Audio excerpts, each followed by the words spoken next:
네, 알쏭달쏭 교통법률 시간입니다. 정확한 법률 지식으로 알쏭달쏭한 교통 분쟁 사례를 알아보는 그런 시간이고 또 풀어보겠습니다. 명쾌하게요.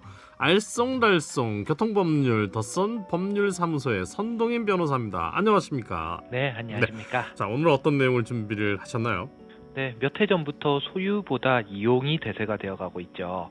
자동차 분야도 마찬가지인데요. 네. 그러다 보니 차량 렌트나 리스와 같은 분야에서 문제도 많아지고 있습니다. 예. 오늘은 이와 관련된 이야기를 드려보려고 합니다.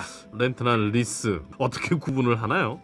네, 보통 렌트카 하면 떠올리시는 게 헛자 번호판이죠. 예. 렌트는 회사가 영업용 차량을 구입해서 소비자에게 빌려주는 것이고요. 예. 리스는 소비자가 차를 사면서 리스사 명의로 구입하고 리스사에 사용료를 내는 그런 개념인데요. 네. 원래는 개념적으로 조금 차이가 있었지만 요즘은 서로 장단점을 흡수하다 보니까 많이 닮아가고 있습니다. 그렇네. 네. 문제는 리스나 렌트나 둘 다 차량 소유자가 리스사나 렌트카 회사라는 것이죠. 예. 마치 뭐 내 차처럼 늘 불편함 없이 사용하긴 하지만 정작 내 차는 아니죠, 사실. 네, 그렇습니다. 예. 엄밀히 말하면 이건 제 차가 아니다 이렇게 예. 보셔야 되는데요. 할부로 차를 사는 거랑 리스나 렌트로 차를 사는 것 요즘에 많이들 혼동하시거든요. 예. 그래서 법적으로 큰 차이가 있는 것인데 이 때문에 리스나 렌트 차를 임의로 처분했을 때 범죄가 될 수 있다는 것도 아셔야 됩니다. 이게 팔릴 수도 있나요? 저는 이게 잘 이해가 안 되는군요. 네, 리스차나 렌트차를 뭐 정상적인 절차를 거쳐서 승계한다거나 이런 예. 것은 아무 문제가 없는데요. 네. 보관하고 있다가 임의로 처분하는 경우 아. 이런 경우에 문제가 되고 있습니다. 그렇군요. 예. 이런 식으로 처분을 해버리면 그건 횡령이 되는 것인데요. 예. 이런 유사한 분쟁 사례들이 종종 있습니다. 대표적인 경우가 급전이 필요해서 리스 차량을 사채업자 같은 곳에 맡기는 경우입니다. 대표적인 횡령 사례죠. 예. 뭐 내가 사용료를 주고 내가 타고 다니까 내 차라고 생각을 해서 맡겼을 텐데 급해서. 근데 이게 횡령이면 꽤 큰 범죄 아닙니까? 그게 범죄가 될 수 있는 거군요. 네, 그렇습니다. 예. 렌트카 같은 경우도 이런 사례가 많은데요. 예. 이 사기죄로 처벌되는 경우도 있습니다. 예. 실제 대구에서 있었던 사건인데 하루만 차를 쓰겠다고 렌트를 해가서 뭐 3개월 동안 연락이 두절되고 이런 경우입니다. 예. 이렇게 처음부터 렌트비를 안 낼 생각으로 차를 빌렸다. 이런 건 사기가 되고요.